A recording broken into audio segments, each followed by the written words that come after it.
Yo, what is up guys? It's the Goblin and welcome back to another Fortnite tips and tricks video. In this video, I am going to be showing you guys 3 endgame wins that I got here in Fortnite Battle Royale throughout Season 9 and basically analyze and talk about my decision making and how I was able to convert on these solo wins. Because when it comes down to it, pretty much everyone can make it to top 20, top 25, but when it comes down to converting on those wins consistently, that's what makes a good or great player, and that's what we're going to talk about in today's video. If you guys could smack a like on this thing, that would be absolutely amazing. Let's go ahead and go for 360 likes. Go ahead and smack that like button. That'd be awesome. Subscribe to the channel if you guys are new and go ahead and hit that notification bell, and let's get right into it. So you can see here in the these games are nothing crazy with the kill department. Like I said, I just picked 3 gameplays here and cut them up. So you can see here 12 kills I have with 3 people left. I'm up here on the sky base where I get a kill, and the second I do some damage onto this player, I'm going to push him. And the reason behind that is because of the fact that I saw the white hit markers on the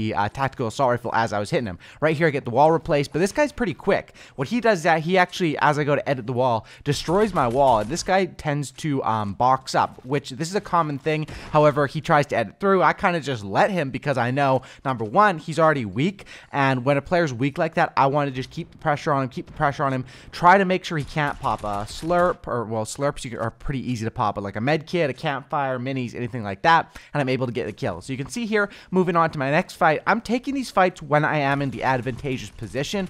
If I do have the advantage on the enemy, I'm going to push these fights and I'm going to win them. But if I'm in a tough spot, I'm going to play a little bit smarter. So you can see once again here, I have a very good spot on this player, and I just drop right down because I already knew this player was a little bit weak. He had a little more health than I thought and kind of got a random RPG shot in, which is something that will happen occasionally. It's kind of annoying when players do that, the suicidal RPG shot as a last-ditch effort. And anyway, I make my rotation, and this is when it comes down to the real end game. 5 players left, and it's all about the materials. And another thing along with the materials is the glider redeploy. I love the glider redeploy. It's still so good in this season, and you can see here I rotate in, and my materials are absolutely balling. So when my materials are balling like this, I'm gonna of course go to the metal first and just sort of build some secure bases by rotating early into the zone. But when I'm in a position like this where I have a jump pad and I have a glider, makes the end game a lot easier, because worst comes to worst, you're just building up and jumping off, which kind of sucks with the glider a little bit.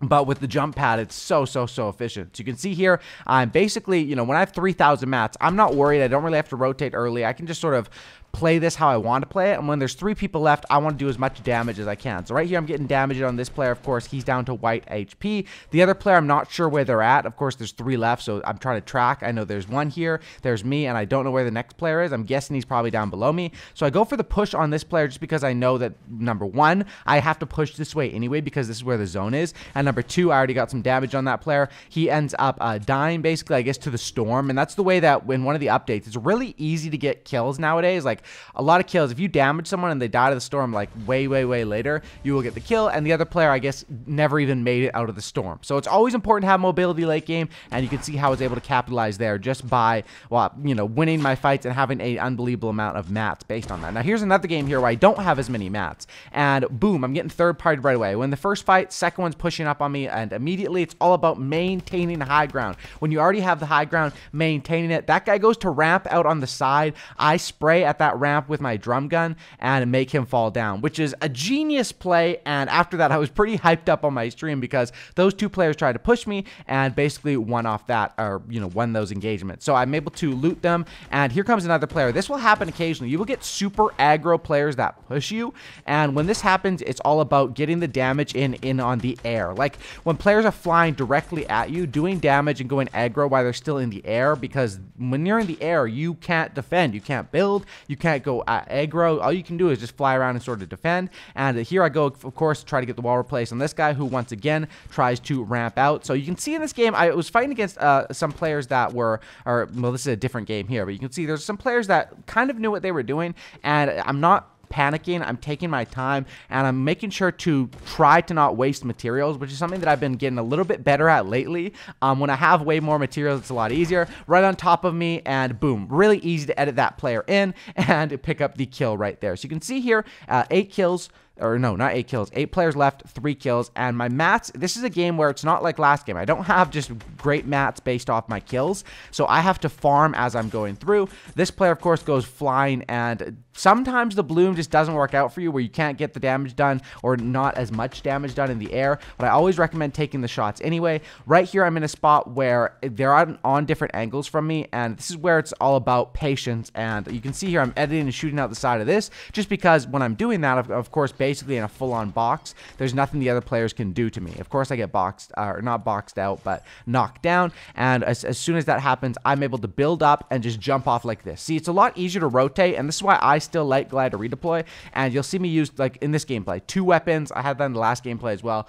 Honestly, like, I'm sort of leaning towards this a little more this season, the 2 weapons, especially if I have like a blue tack where with a attack shotgun you don't really need another weapon, but even the gold combat, like a gold combat and a gold scar. I mean, the scar is good at pretty much all ranges. It's a quick reload with 30, and this guy, for some reason, I can never get damage in when this guy's flying through the air, which is weird. Kind of the bloom wasn't working out for me. I'm just rotating. I'm being smart about it. You can see here it's another situation where this is completely different. I can't just build up super high and mess around in the air because I don't have unlimited mats. I have about 700 mats right now, so I'm trying to be smart with them. Of course, using the double reinforced push right here when it's necessary, when at a certain time when I don't want to be shot down. This player ends up being above me, and what I do with that is just try to regain the high ground on him. These being able to do these pushes is so important. Just double layering your things with a floor, ramp, and wall. And it's honestly, even if you can't do it, it may look hard to do, but it's not that hard, especially if you play on Builder Pro. You go into creative and practice,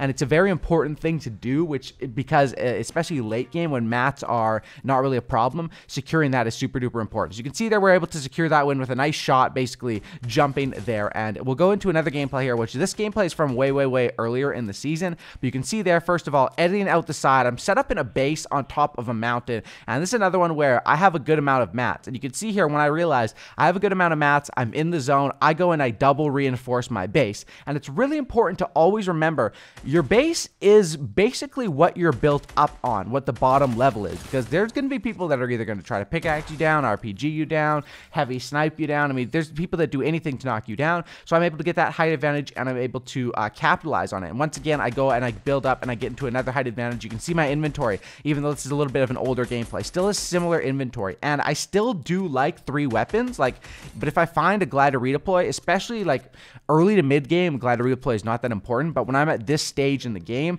I really like it, because you never know when that zone is going to say, hey guys, you have to go all the way up Polar Peak or all the way onto the top of the mountain. Of course, Polar Peak has changed now, and then there's 3 people left once again, so I'm trying to track. Now, late game, when these players are in the balls, it is good to try to break them if you can, but you never want to risk your life over that. Right here, I know I have to make a rotation. I know where both the players are, so what I'm trying to do is basically just play my high ground, see if I can get some shots in here, and then I'm going to jump off immediately and go fly over to the zone, which is something like, look at this. If I was in this exact same position, no jump pad, no glider redeploy, I probably couldn't have even based up on there in the first place, just because I wouldn't have had an escape plan down. So that's an important thing also. When I went and set up my bases on top of those mountains, I knew I had an escape plan down. Anyway, here I'm trying to make sure I know where these players are. One player ends up dying, and I realize, okay, we're in a 1v1 right now. This guy covers his head immediately, and I want to try to maintain high ground against this player and then punish when I get a chance. I drop down there to the side, try to get that side shot, which ends up, I guess, not being worth it because I don't get the shot, and now we're into a build-off, which isn't that bad. I, of course, get knocked down, but I realize I have, look, 2 slurps right now, and that's why, like, I'm not really too concerned. I want to pop these slurps, slow it down a little bit, and when it comes into a 1v1, like, it depends. If you have 100 materials, no heals, you probably want to rush that player, right? If you have 3,000 materials and you're sitting on a couple slurps, you can chill, take your time, because even if it comes down to that last closing circle, I mean, look, I had 2 slurps at a campfire, and it doesn't do that in a public match. Anyway, this guy keeps, flies off and gets the high ground because of that house. I'm able to box him up or block him off there, and once you do that, very easy to take the high ground, a couple of 90s here, and once you have the high ground, it's all about maintaining it if you are a good player, and then dropping down when you have a significant chance at a shot. Here he goes, ramping up. I'm matching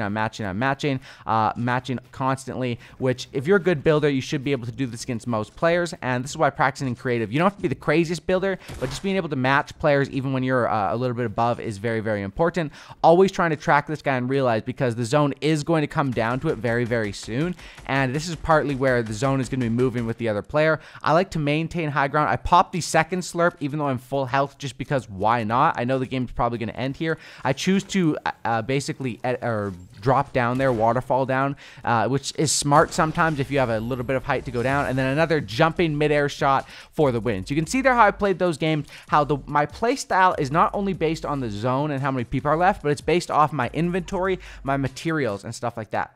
When the first game, when I have 3,000 mats, I'm playing way more reckless and, you know, maintaining high ground and wasting way more mats. When I have like 400 or 700 mats, I'm being more precise with it. I'm reinforcing when I have to and being smart about it when I have to. So thanks for watching. Drop a like, subscribe. I'll catch you on the next one. If you guys made it to the end of the video, comment I made it to the end down in the comment section down below. Drop a like, subscribe, and I'll catch you on the next one. I'm out. Peace.